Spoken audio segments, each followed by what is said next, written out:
ಕಳೆದ 3.5 ದಶಕಗಳಿಂದ ಕಾಂಗ್ರೆಸ್ ಒಂದು ಬಾರಿ ಗೆದ್ದಿರ್ತಕ್ಕಂಥ ರಾಜ್ಯವನ್ನ 2ನೇ ಸರಿ ಗೆದ್ದೇ ಇಲ್ಲ 35 ವರ್ಷಗಳಿಂದ.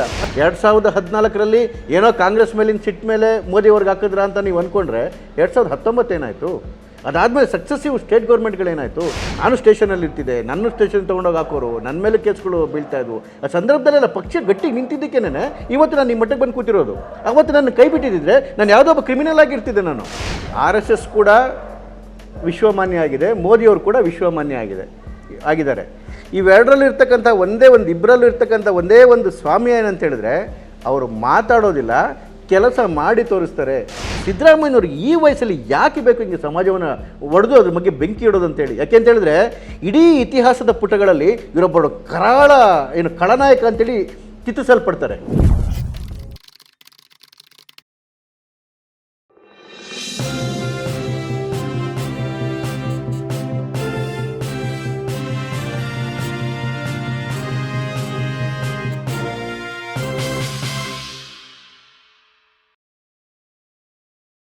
ನೀವು ಪುತ್ತಿಲನಂಥ ಒಬ್ಬ ಪ್ರಭಾವಿ ಹುಡುಗನನ್ನು ಉದ್ದೇಶಪೂರ್ವಕವಾಗಿ ವಿಧಾನಸಭಾ ಚುನಾವಣೆಯಲ್ಲಿ ಕೈ ಬಿಟ್ಟು ಪೆಟ್ಟು ತಿಂದ್ರ ಜನ ಹಾಗೆ ಮಾತಾಡ್ತಾರೆ.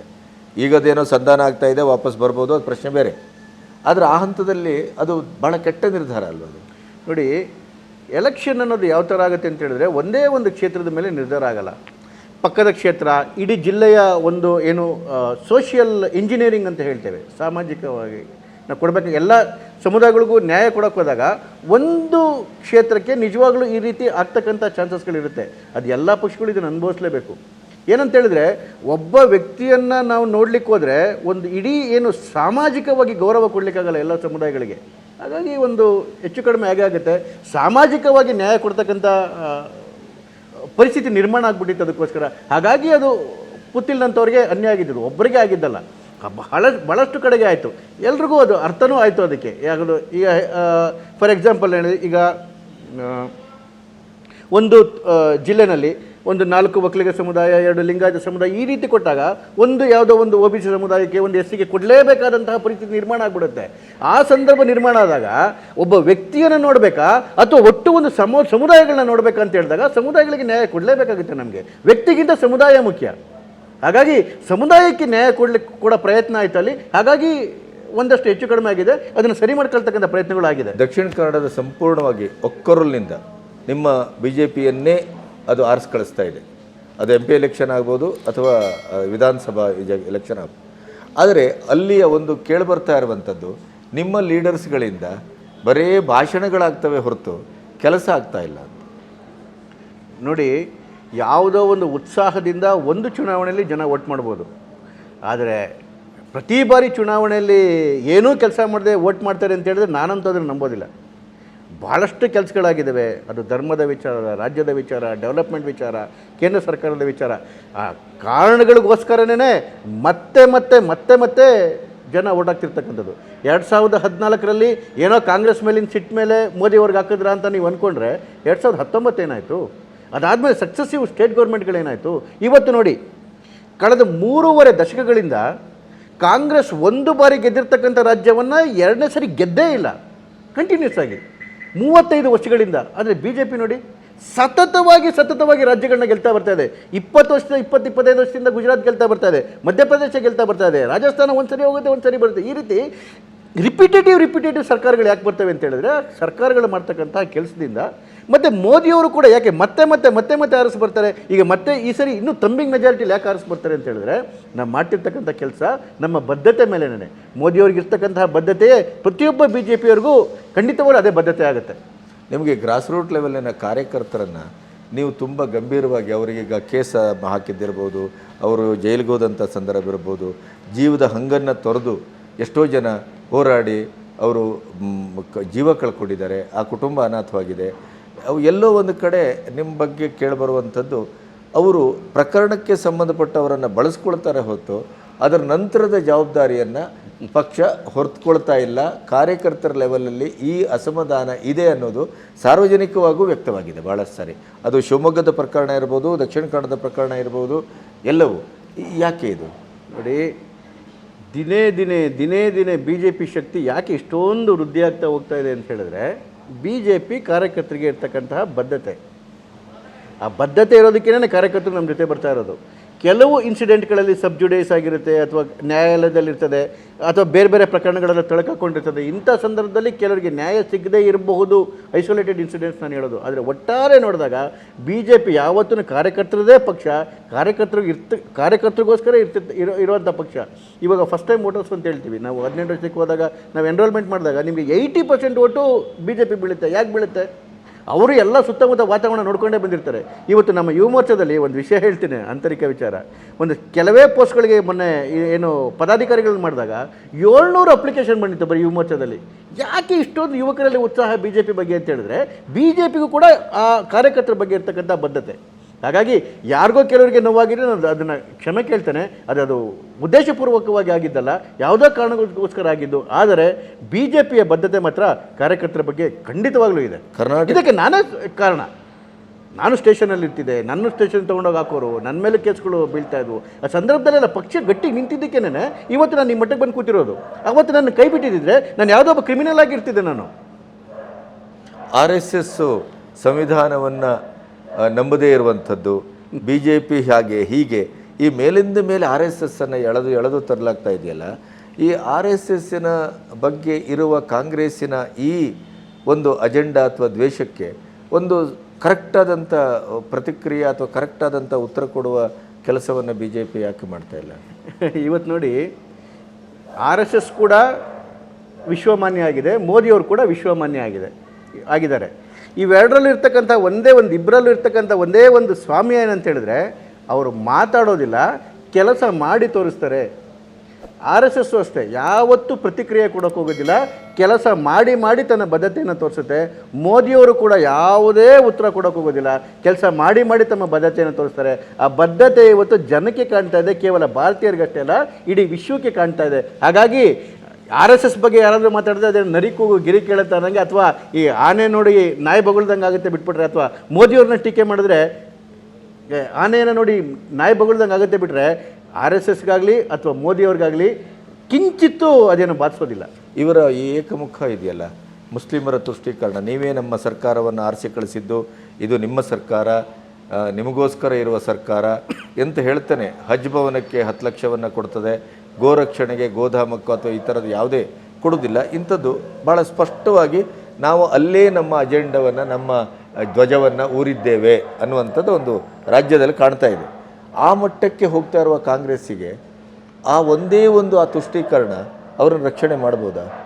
ನೋಡಿ, ತುಷ್ಟೀಕರಣ ಮಾಡೋದು ಒಂದಾದರೆ ಬೇರೆ ಸಣ್ಣ ಪುಟ್ಟ ಸಮುದಾಯಗಳನ್ನೆಲ್ಲವೂ ತುಳಿಯೋದಿದೆಯಲ್ಲ, ಇದು ಭಾಳ ಡೇಂಜರಸ್ ಪ್ರಕ್ರಿಯೆ ಅಂತ ನನಗನ್ಸೋದು.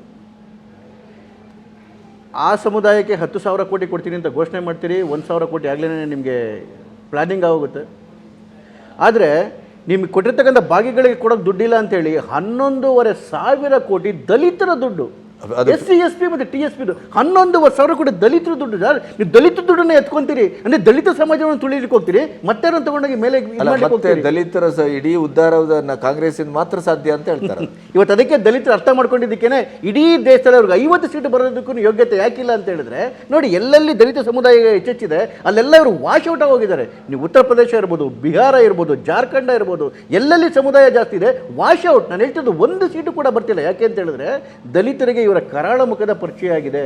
ಸಿದ್ದರಾಮಯ್ಯರು ಕೂಡ ಬರೋ ದಿವಸಗಳಲ್ಲಿ ದಲಿತ ಸಮುದಾಯ, ಇವರಿಂದ ಅನ್ಯಾಯಕ್ಕೊಳಗಾಗಿರ್ತಕ್ಕಂಥ OBC ಸಮುದಾಯ ಎಲ್ಲವೂ ತಕ್ಕ ಪಾಠ ಕಲಿಸ್ತವೆ.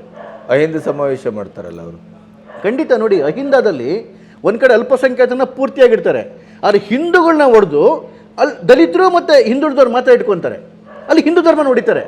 ಒಂದು ಸಮುದಾಯವನ್ನು ಗಟ್ಟಿ ಮಾಡೋದಕ್ಕೆ ಬೇರೆಯವ್ರನ್ನೆಲ್ಲ ತೊಗೊಂಡಾಗ ಅಲ್ಲಿ ಸೇರಿಸ್ತಕ್ಕಂಥದ್ದು, ಈ ಹಿಂದೂ ಸಮುದಾಯವನ್ನು ಹೊಡಿತಿರ್ತಕ್ಕಂಥದ್ದು. ಈ ಡಿವಿಸಿವ್ ಪಾಲಿಟಿಕ್ಸ್ ಇದೆಯಲ್ಲ, ಸಿದ್ದರಾಮಯ್ಯನವ್ರಿಗೆ ಈ ವಯಸ್ಸಲ್ಲಿ ಯಾಕೆ ಬೇಕು ಹಿಂಗೆ ಸಮಾಜವನ್ನು ಒಡೆದು ಅದ್ರ ಬಗ್ಗೆ ಬೆಂಕಿ ಇಡೋದು ಅಂತೇಳಿ? ಯಾಕೆ ಅಂತ ಹೇಳಿದ್ರೆ ಇಡೀ ಇತಿಹಾಸದ ಪುಟಗಳಲ್ಲಿ ಇವರೊಬ್ಬರು ಕರಾಳ ಖಳನಾಯಕ ಅಂತೇಳಿ ಚಿತ್ರಿಸಲ್ಪಡ್ತಾರೆ. ಬಿಕಾಸ್ ಆಫ್ ದಿಸ್, ಸಮುದಾಯಗಳನ್ನ ಒಡೆದು ಹಾಳು ಮಾಡಿದ್ದಕ್ಕೆ. ಈಗ ಅಲ್ಲಿ DKಶಿ ಮತ್ತು ಸಿದ್ದರಾಮಯ್ಯನವರ 2 ಗುಂಪು, DKಶಿ ಅವರದ್ದು ಕೂಡ ಕೊನೆಯ ಅಸ್ತ್ರ ಇದು. ಅವರು ಈ ಸಾರಿ ಮುಖ್ಯಮಂತ್ರಿ ಆದರೆ ಆಗಬೇಕು, ಇಲ್ಲದೇ ಇದ್ದರೆ ಅವರ ರಾಜಕೀಯ ಜೀವನದಲ್ಲಿ ಮತ್ತೊಂದು ಅವಕಾಶ ಇಲ್ಲ ಅಂತಲೇ ವ್ಯಾಖ್ಯಾನಿಸಲಾಗ್ತಾ ಇದೆ. ನಿಮಗೇನಾದರೂ ನಿಮ್ಮ ಪಕ್ಷದವರ ಪಕ್ಷಕ್ಕೆ ಆಫ್ಟರ್ ಎಲೆಕ್ಷನ್ 2024 ನಂತರದ ದಿನಗಳಲ್ಲಿ ಏನಾದರೂ DKಶಿಯ ಒಂದು ಓಲೈಕೆಯ ಸಾಧ್ಯತೆಗಳೇನು ಕಾಣ್ತಾ ಇದೆಯಾ? ನನ್ನ ವೈಯಕ್ತಿಕ ನಿಲುವು ಕೇಳಿದ್ರೆ ಖಂಡಿತ ಬೇಡ. ಅದು ಮುಳುಗ್ತಿರ್ತಕ್ಕಂಥ ಹಡಗು ಅದಾಗ್ತಾನೆ ಮುಳುಗೋಗುತ್ತೆ. ಮತ್ತೆ ಅವ್ರನ್ನೆಲ್ಲ ಕರ್ಕೊಂಬಂದು ಅವ್ರಿಗೆಲ್ಲ ಪೊಲಿಟಿಕಲ್ ಆಗಿ ರೀಬರ್ತ್ ಕೊಟ್ಕೊಂಡು ಅಂತಹ ಭ್ರಷ್ಟಾಚಾರಿಗಳನ್ನ ಒಟ್ಕೊಂಡು ಬಾಳ್ತಕ್ಕಂತಹ ಇದು ಯಾವ ಬಿ ಜೆ ಪಿ ಕಾರ್ಯಕರ್ತರಿಗೂ ಬರೋದು ಬೇಡ. ಅಂತಹ ಕೆಲಸವನ್ನು ಬಿ ಜೆ ಪಿ ಮಾಡೋದಿಲ್ಲ ಅಂತಲೂ ಅಂದ್ಕೊಂಡಿದ್ದೇನೆ. ಆ ಭ್ರಷ್ಟಾಚಾರಿಗಳೆಲ್ಲರೂ ಕೂಡ ಅವ್ರದ್ದು ಕಡೆ ಇನ್ನಿಂಗ್ಸ್ ಇದು ಮುಗೀತು ಅವ್ರ ಕಥೆ ಎಲ್ಲ. ಯಾಕಂದರೆ ನೀವು ಒಂದು ಸರಿ ಬಾಂಬೆ ಬಾಯ್ಸನ್ನು ಒಳಗೆ ಬಿಟ್ಕೊಂಡು ಆಪರೇಷನ್ ಕಮಲ ಮಾಡಿ ನೀವು ಇಡೀ ರಾಜ್ಯದ ಜನರ ಆಕ್ರೋಶಕ್ಕೆ ಮತ್ತು ತುಂಬ ಒಂದು ರೀತಿಯ ಭಾಳ ಕೆಳಮಟ್ಟದ ದೂರೀಕರಣಕ್ಕೆ ನೀವು ಒಳಗಾಗಿದ್ದೀರಿ. ಆ ಅನುಭವವನ್ನು ಮತ್ತೆ ರಿಪೀಟ್ ಮಾಡೋದಿಲ್ಲ ಅಂತ ಅಂದ್ಕೊಳ್ತೇನೆ. ಇಲ್ಲ, ನಾನು ಯಾವ ಕಾರಣಕ್ಕೋಸ್ಕರ ಈ ಕೆಲವು ಕಾಂಪ್ರಮೈಸ್ಗಳು ಮಾಡ್ಕೋಬೇಕಾಯಿತು ಅಂತ ಆವಾಗಲೇ ಹೇಳಿದ್ದೇನೆ. ಆವತ್ತಿದ್ದಂತಹ ಸರ್ಕಾರ ಅಥವಾ ಅದು ಹಿಂದೆ ಇದ್ದಂತಹ ಸಿದ್ದರಾಮಯ್ಯ ಸರ್ಕಾರ ಈಗ ಸಂಪೂರ್ಣವಾಗಿ ಹಿಂದೂ ಧರ್ಮವನ್ನು ನಾಶ ಮಾಡೋಕ್ಕೆ ಹೋಗ್ಬಿಡ್ತು. ಅದೇ ರೀತಿ ಕಾಯ್ದೆಗಳು ಬರೋಕ್ಕೆ ಶುರು ಮಾಡಿದ್ವು. ಹಿಂದೂಗಳ ಮೇಲೆ ದೌರ್ಜನ್ಯ ನಡೀತಾ ಇತ್ತು. ಇವೆಲ್ಲವನ್ನು ತಡಿಬೇಕಾದ್ರೆ ನಮ್ಮ ಸರ್ಕಾರ ಬರಲೇಬೇಕಾಗಿತ್ತು. ಆ ಲಾರ್ಜರ್ ಪರ್ಸ್ಪೆಕ್ಟಿವಲ್ಲಿ ಒಂದಷ್ಟು ಸಣ್ಣ ಪುಟ್ಟ ಕಾಂಪ್ರಮೈಸ್ ಮಾಡ್ಕೊಂಡಿದ್ದೇವೆ. ಆದರೆ ನಾವೇನು ಅಂದ್ಕೊಂಡಿದ್ವಿ, ನಾವು ಅಧಿಕಾರಕ್ಕೆ ಬಂದು ಏನು ಮಾಡ್ತೀವಿ ಅಂತೇಳಿ ಅವೆಲ್ಲವನ್ನ ಮಾಡಿದ್ವಿ. ನಾನು ಆಗಲೇ ಹೇಳಿದೆ, ಮತಾಂತರ ನಿಷೇಧ ಕಾಯ್ದೆ ಇರ್ಬೋದು, ಗೋಹತ್ಯೆ ನಿಷೇಧ ಕಾಯ್ದೆ ಇರ್ಬೋದು, ಎಲ್ಲವನ್ನ ಮಾಡಿದ್ವಿ. ರೈತರ ಮಕ್ಕಳಿಗೆ ಒಳ್ಳೊಳ್ಳೆ ಸ್ಕಾಲರ್ಶಿಪ್ ಸ್ಕೀಮ್ಗಳು ಕೊಟ್ಟಿದ್ದು, ಕೈಲಾದಂಥ ಎಲ್ಲ ಒಳ್ಳೆ ಇದನ್ನು ಮಾಡಿದ್ವಿ. ಅದರ ಬಗ್ಗೆ ನಮಗೆ ತೃಪ್ತಿ ಇದೆ. ಆದರೆ ಮುಂದೆ ಈ ರೀತಿ ಕಾಂಪ್ರಮೈಸ್ ಘಟನೆಗಳು ನಡೆಯೋದಿಲ್ಲ ಅಂತ ಅದು ನನ್ನ ವೈಯಕ್ತಿಕ ಭಾವನೆ. ಅದು ಈಗ ಈ 2024 ಚುನಾವಣೆಯ ಸಂದರ್ಭವನ್ನು ಇಟ್ಕೊಂಡು ನೋಡಿದ್ರೆ ಇಡೀ ರಾಜ್ಯದಲ್ಲಿ ಯಾವ ಥರ ವಾತಾವರಣ ಇದೆ ನಿಮ್ಮ ದೃಷ್ಟಿಯಲ್ಲಿ? ಏನು ವಿಜೇಂದ್ರ ಅವರು ನಮ್ಮ ರಾಜ್ಯಾಧ್ಯಕ್ಷ ಹೇಳಿದ್ದಾರೆ, 28ಕ್ಕೆ 28 ಕ್ಷೇತ್ರ ಬರುತ್ತೆ ಅಂತೇಳಿ. 100% NDA 28ಕ್ಕೆ 28 ಕ್ಷೇತ್ರ ಗೆಲ್ತೇವೆ ನಾವು ಮತ್ತು JDS ಅವ್ರನ್ನ ಸೇರಿ. ಯಾಕೆಂತ ಹೇಳಿದ್ರೆ ಮೊನ್ನೆ ನಿಮಗೆ ಲಾಭ ಆಗುತ್ತಲ್ವಾ? ಖಂಡಿತ ಲಾಭ ಈ ಒಂದು ಕೊಯ್ಲೇಷನ್ ಖಂಡಿತ. ನಮಗೇನೆ NDAನಲ್ಲಿ ಸುಮಾರು 30 ಪಕ್ಷಗಳಿದ್ದಾವೆ. ಎಲ್ಲ ಮೋದಿ ಅವ್ರದ್ದು ಒಂದೇ ಒಂದು ಚಿಂತನೆ ಅಂತ ಹೇಳಿದ್ರೆ ಪ್ರಾದೇಶಿಕತೆಯಿಂದನೇ ರಾಷ್ಟ್ರೀಯತೆ. ಪ್ರಾದೇಶಿಕವಾಗಿ ಬಲ ತುಂಬ್ತಾ ಇಡೀ ರಾಷ್ಟ್ರವನ್ನು ಬಲಗೊಳಿಸ್ತಕ್ಕಂಥದ್ದು.